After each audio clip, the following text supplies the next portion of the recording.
Greetings, geeks and geekeros. It is me. I am back to regularly scheduled programming with Reverie. If you didn't see yesterday's video, you won't know what I mean. But, anywho, if any of you out there did watch yesterday's video and part of the massive group, thank you. And for all the people that do watch this review, thank you. I know there's not that many of you, but I appreciate every single one. And oh boy, this episode was a doozy. So without further ado, let's get into it. So, this episode is about, dang it, I'm blanking on his name.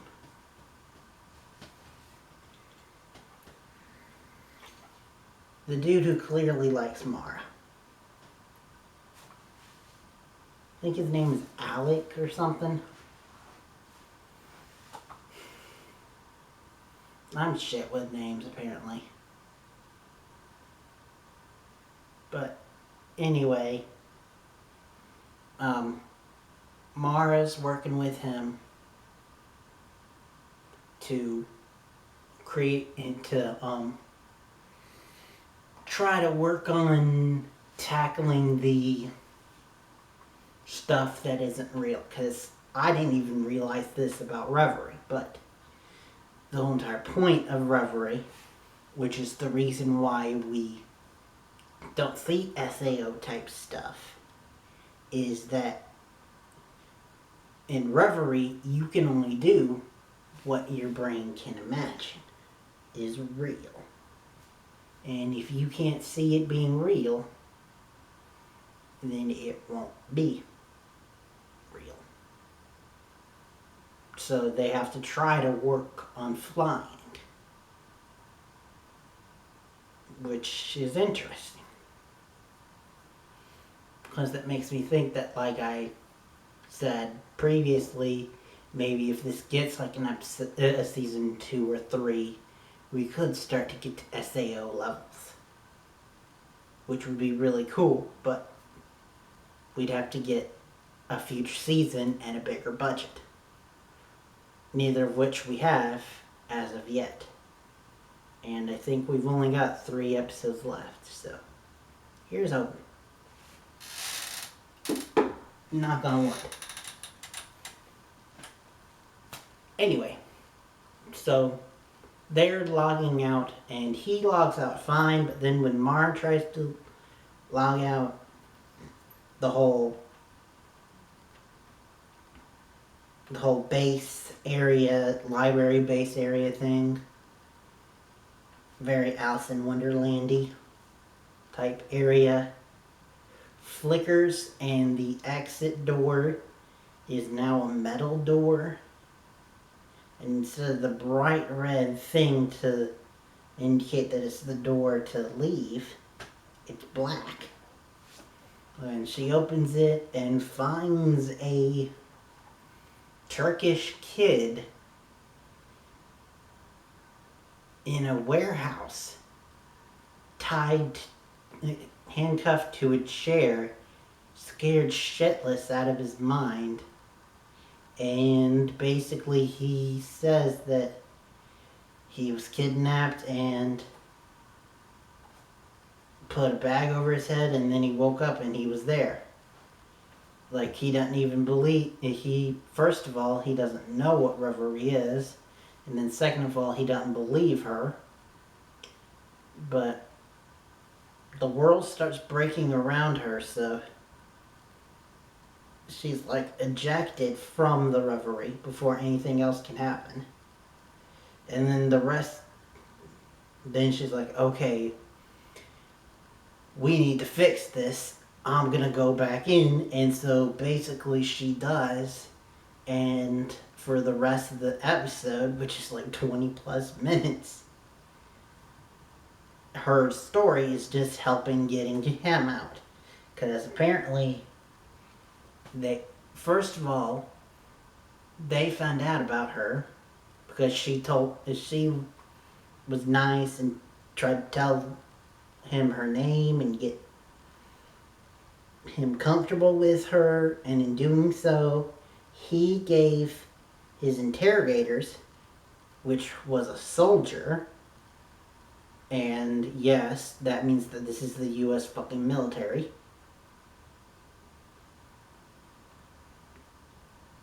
interrogating him. And so they interrogate, and so they told him that she's lying.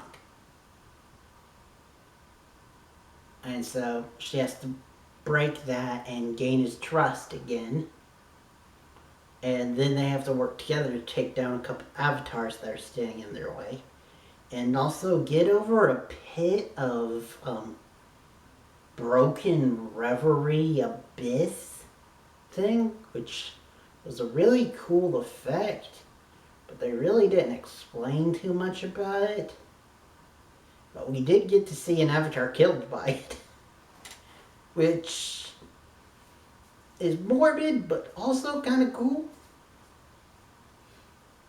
Also, this guy was trying to shoot and kill Mara, so fuck him. Anyway, and he's an avatar. It's not real. So they do that, and meanwhile, while they're doing that, Charlie and the team are working to prove the kid's innocence and to prove the kid had nothing to do with this bombing that he's accused to have ties with. And they work together with filmmaker, and they have another cute joke about I think his name's Ethan or Ian, the AI. Like I said, people, sometimes I'm shit with names, I'm sorry. But anyway, the AI. They have a cute moment with the AI. But also, they end up finding documentarian footage of him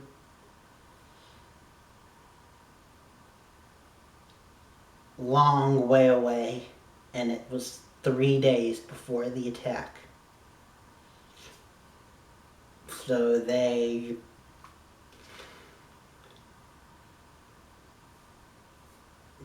get him free. It's obvious that the dude in charge is kind of power hungry. Maybe doesn't care about hurting the kid. That kind of stuff. Also,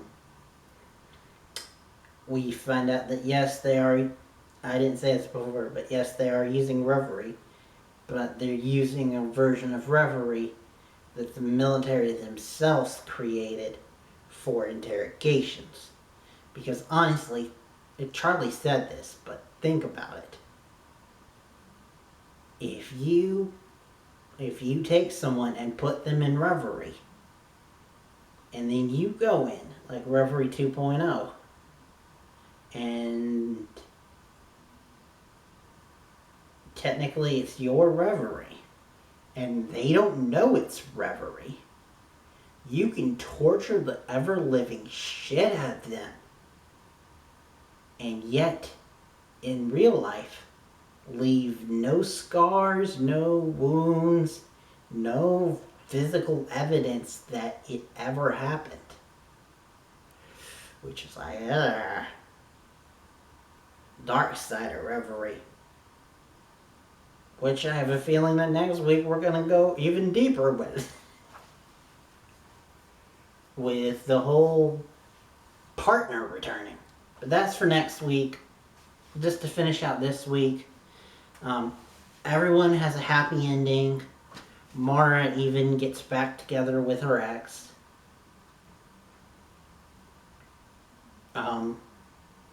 Only thing is that in the Reverie, one of the avatars shot Mara. And so she had like a bleeding wound right here. And she gets out of the reverie and it's not there, but what is there is this giant bruise.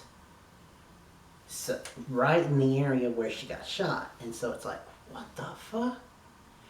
So that's also going to tie into next week because clearly the dude who has a crush on her is super worried now. And worried that it'll happen again. And so we will see how that turns out next week.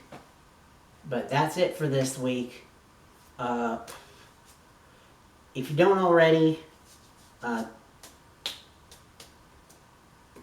join me tomorrow for Cloak and Dagger, which I'm really enjoying that show, and it's getting pretty good views here, so